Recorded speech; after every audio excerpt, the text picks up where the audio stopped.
അതുകൊണ്ട് അള്ളാഹുവിനെ കുറിച്ച് പഠിക്കടോ. മുസ്ലിമല്ലേ നമ്മൾ? അള്ളാഹ് എന്ന് പറഞ്ഞ ആരാ? അള്ളാഹ് എന്ന് പറഞ്ഞ ആരാ? മക്കൾക്ക് പറഞ്ഞു കൊടുക്കുക. ഒരു വാപ്പ കുഞ്ഞിന് ആദ്യമായിട്ട് പറഞ്ഞു കൊടുക്കേണ്ടത് അള്ളാഹ് ആരാണെന്ന്. നമുക്ക് അള്ളാഹിനെ കുറിച്ച് അറിയില്ല, കുട്ടികൾക്ക് പോലും അറിയില്ല. കുട്ടികൾക്ക് പോലും അള്ളാഹിനെ കുറിച്ച് അറിയുന്നില്ല. നമ്മൾ അള്ളാഹിനെ കുറിച്ച് നമ്മുടെ മക്കൾക്ക്, നമ്മുടെ ഭാര്യയ്ക്ക്, നമ്മുടെ വീട്ടുകാർക്ക് നമ്മൾ പഠിപ്പിച്ചു കൊടുക്കണം. അള്ളാഹു നമുക്ക് ഈമാൻ നൽകുമാറാകട്ടെ. അപ്പം ആ ചിന്ത കടന്നു വരും, ആര് കണ്ടില്ലെങ്കിലും അള്ളാഹ് കാണുന്നുണ്ടല്ലോ, ആര് കണ്ടില്ലെങ്കിലും അള്ളാഹു കാണുന്നുണ്ടല്ലോ. ആ ഒരു ഭയം നമ്മളിലേക്ക് കടന്നു വന്നു കഴിഞ്ഞാൽ നമ്മുടെ ജീവിതത്തിൽ മാറ്റം വരും.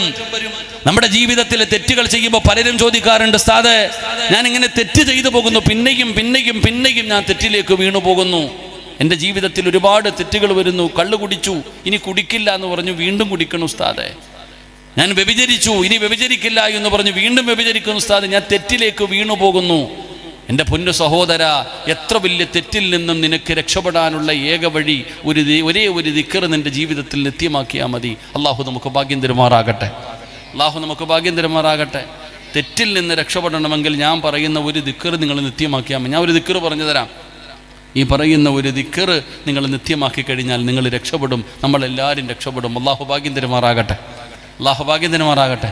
ഒരു ദിക്ർ പറഞ്ഞു തരട്ടെ, ഒരു ദിക്ർ പറഞ്ഞു തരട്ടെ. പൈസ ഒന്നും വേണ്ട, ഒരു ദിക്ർ പറഞ്ഞു തരട്ടെ. ഏതാ ദിക്ർ?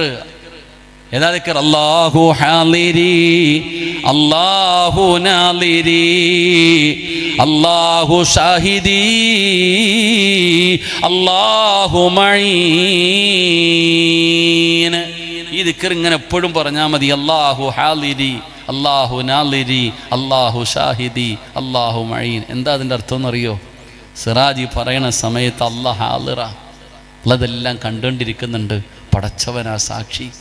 ഈ ദിക്ർ ഇങ്ങനെ നിത്യമായി പറയുന്നവന് തെറ്റിൽ നിന്ന് രക്ഷപ്പെടാൻ കഴിയുമെന്ന് മഹത്തുക്കൾ നമുക്ക് പഠിപ്പിക്കുകയാണ്. അള്ളാഹു ആ ദിക്ർ പറയാൻ ഭാഗ്യം തരുമാറാകട്ടെ.